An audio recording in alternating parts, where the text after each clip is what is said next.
So moving on to your two books, because we've just been talking about them. Are they standalone books? Are they going to be part of a whole series or trilogies, or and what age are they? Are they what age range are they aimed at? Yeah. So they are meant to be standalone pieces. Owl Eyes is a novel.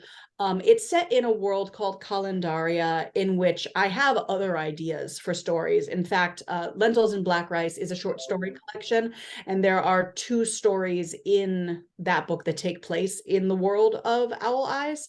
But Owl Eyes is the only novel length story that kind of I've gotten me for that in that universe.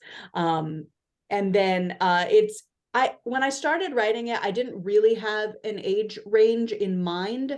Okay. I just wanted to tell this story. And I kept saying, oh, I'm writing it for whoever wants to read it, regardless of their age.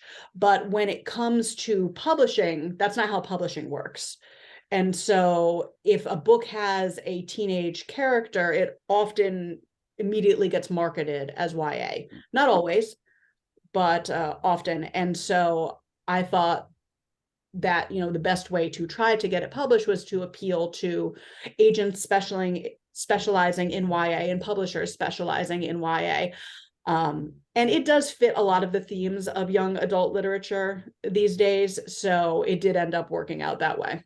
But I also leaned into some of the darker elements of the Grimm's fairy tales, especially, the Grimm's fairy tales in which the stepsisters cut off parts of their feet and get their eyes pecked out. That really appeals to me. Lovely, lovely. That doesn't happen in Owl Eyes, but